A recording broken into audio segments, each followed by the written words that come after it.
में रिकॉर्डिंग के समय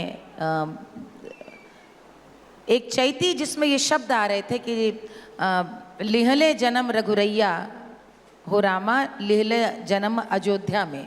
इस पर उनको आपत्ति थी कि आप ये मत गाइए कि राम अयोध्या में जन्मे। 2005 की बात है और वहाँ से ये दिन भी आया कि रामलला के प्राण प्रतिष्ठा जब हुई, हम सब के रामलला, तो 24-48 घंटे पहले फ़ोन आया कि आपको भी रहना है, उस दिन गाना है।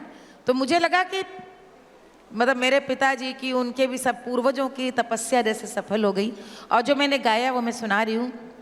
राम जी के भैले जनमवा चल हो करियाई दर्शनवा, राम जी के भैले जनमवा चल हो करियाई दर्शनवा, चला हो करियाई दर्शनवा, राम जी के भैले जनमवा चल हो करियाई दर्शनवा।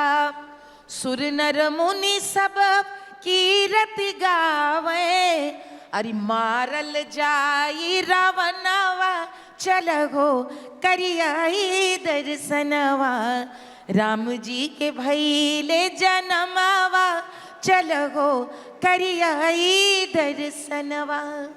अच्छा, उसमें जो वाद्य यंत्र भी आए थे रामलला के उत्सव में, तो उसमें वो भी सब अलग अलग राज्यों से आए थे। बहुत सुंदर जी, आपने अच्छा इस पर मुझे लगता है अनुसंधान किया है। ये मैं सबको बताना चाहूँगी और मैं इसलिए इस बात को कह रही हूँ कि मुझे बड़ा कष्ट हुआ कि अभी मंच से एक सार्वजनिक रूप से ये कहा गया कि रामलला का प्राण प्रतिष्ठा नाच गाने का कार्यक्रम था। तो मुझे, मेरे कलाकार मन को इसलिए ठेस पहुंची क्योंकि उस क्षण का जिसने भी आध्यात्मिक आनंद लिया होगा तो उसे समझ में आ रहा होगा कि उस दिन सिर्फ यदि कुछ था तो मन में, नयनों में, कंठ में प्रार्थनाएं। और मैं तो साधुवाद देना चाहूँगी भारत सरकार, संस्कृति मंत्रालय को, संगीत नाटक अकादमी को, कि उन्होंने पूरे भारतवर्ष से, ये आप लोग को भी जानना चाहिए, जो जितने भी मंगल वाद्य हैं वो पूर्वोत्तर भारत से लेकर केरल तक के, वीणा है तो जितनी प्रकार की वीणा, सुर वीणा, विचित्र वीणा, सारी वीणाएं, ढोल, मादल, शंख, हर प्रकार के वाद्य पूरे भारतवर्ष के कोनों से, सारे पारंपरिक और आंचलिक वाद्य, और वो बज रहे थे। कोई बाहर का कमर्शियल साज कोई नहीं था। वो ऐसे वादक थे जो वहाँ पर आ करके, मतलब हमने वो दृश्य देखा है जब हम लोग गा रहे थे, पायो जी मैंने राम रतन धन पायो जी, तो जिस समय वो बजा रहे थे उनके हाथ साज पे थे, उनके नैन झर रहे थे, आंसू बह रहे थे। तो उस दिन तो एकदम भक्ति और श्रद्धा का संगम जो था। भी उस दिन वो देख रहा होगा, सभी की आंखों में उस दिन आंसू नजर आए। और मैं एक बात और बताना चाहूँगी, चूंकि आप मुझे उन स्मृतियों में ले गई, कुछ चीज़ें अनायास हो जाती हैं, प्लान करके नहीं हो पाती। उनमें से जिस समय ये मंगल वाद्य इन्होंने गाना शुरू किया, और मुझे याद है शायद शंकर महादेवन जी ने और अनुराधा जी ने, उन्होंने मंगल भवन, सोनू जी ने गाया, कुछ गाया, और उसके बाद जब वे अंदर पूजा कर रहे थे, आरती कर रहे थे, तो यहाँ पर मौन था क्योंकि मंत्रोच्चार चल रहा था, शंख वादन चल रहा था। तो ये हुआ कि हम कलाकार भी उसमें शामिल हों। ये तय नहीं था, लेकिन कलाकारों ने, जो पूरे 36 हमारे वादक थे और हम सब कलाकारों ने तय किया कि हम कलाकार हैं, आज साधना के लिए बुलाए गए, हम लोग कैसे मौन हैं। और उसी समय बोलो राम राम श्री राम राम, जय राम राम श्री राम राम, बोलो राम राम श्री राम राम, बोलो राम राम जय जय, बोलो राम राम जय राम राम, बोलो राम राम जय राम राम, बोलो राम जय राम, बोलो राम राम श्री राम राम, बोलो राम राम जय राम राम, बोलो राम राम जय राम राम, बोलो राम।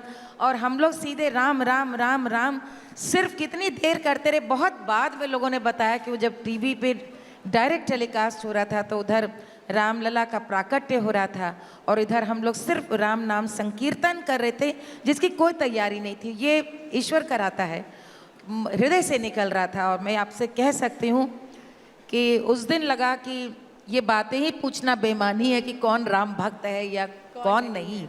सबके हृदय में है, सबके हृदय बसैया ऐसे थोड़ी कह रामलला। मालवी जी एक बात और भी, चूंकि हम भगवान राम का जिक्र कर रहे हैं, हमने रामलला की प्रतिष्ठा का जिक्र किया और ये पहली दिवाली होगी जो ये कहूँ सही मायनों में वनवास पूरा होगा, और वो जो उत्सव है उसकी तैयारी जोरों पर है। और वो भावनाओं को मालिनी जी बिल्कुल समझ सकती हूँ आपके साथ। तो आपने बधैया तो गा लिया, सोहर हो गया, वो उत्सव जब भगवान राम अयोध्या पहुंचे और वो जो उत्सव है उसकी तैयारी मालिनी जी किस तरह से कर रही है? देखिए, मैं तो बहुत आपको ईमानदारी से कहूँगी, हमने तो पहली दिवाली उसी दिन मान ली थी जिस दिन सुप्रीम कोर्ट का निर्णय आ गया था। हमारे लिए तो उसी दिन दिवाली हो गई थी। बाकी सब चीज़ें समय का एक वो था कि कब मंदिर बनता है, और वो देखिए मंदिर तो अभी भी बन रहा है, मंदिर तो पूर्णता की ओर भी बन रहा है। रामलला का आपने सही कहा कि 22 जनवरी को जो हम लोगों ने देखा और उसके बाद पहली दिवाली है। मैं आपको दो चीज़ें सुनाना चाहूँगी। एक तो देवताओं की स्तुति है भगवान राम के लिए, और उसके बाद जो हमारे यहाँ पे पारंपरिक स्वागत होता है भगवान राम का अयोध्या में, अवध में, वो भी सुनाऊंगी। तो हमारे यहाँ जो गाते हैं एक पुरानी स्तुति है, जय हो राम तुम्हारी जय हो। अच्छा देखिए, आप लोग स्तुति अकेले तो होती नहीं, तो आप लोग साथ दें, तालियों की गड़गड़ाहट कम नहीं जय होनी हो राम तुम्हारी जय हो, जय हो राम तुम्हारी जय हो। वसुधा हसे सुधारस बरसे, जग से दूर अनय हो। जय हो राम तुम्हारी जय हो, जय हो राम तुम्हारी जय हो। बोलो राम सीताराम, बोलो राम राजा राम। साथ में गाइए, बोलो राम सीताराम, बोलो राम राजा राम। कितनी सुंदर बात कही है, तेरी शक्ति लोक हितकारी, इसीलिए रावण पर भारी। हारी तुमसे असुर साधना, हारी तुमसे असुर साधना, वसुधा फिर निर्भय हो।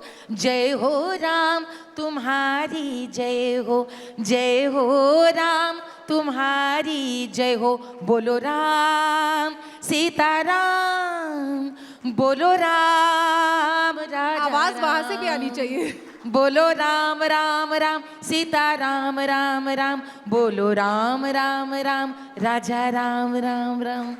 और जो अवध में ठेठ अवधि में गा करके, तो हमारे यहाँ एक बता दूं, एक लोक नृत्य होता है, ढेड़िया बोलते हैं उसको। ढेड़िया यानी कि अयोध्यावासी मानते हैं कि राम नजर आ गए थे, राम को नजर लग गई थी।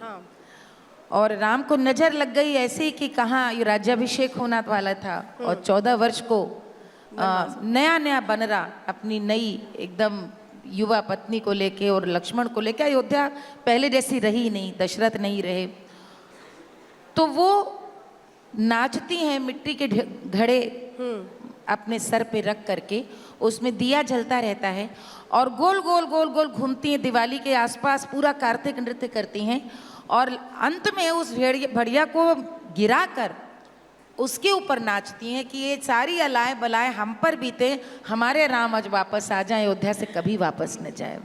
तो मुझे लगता है कि शायद वो श्राप वास्तव में रहा, जो कि अब उसका पूरी उसकी काट आई है, मुझे लगता है। ये गीत इस तरह का है, मोरे राम अवध घर आए, मोरे राम अवध घर आए, मोरे राम अवध घर आए, मोरे राम अवध घर आए, मोरे राम अवध घर आए, मोरे राम अवध घर आए, अवध मोरे राम अवध घर आए।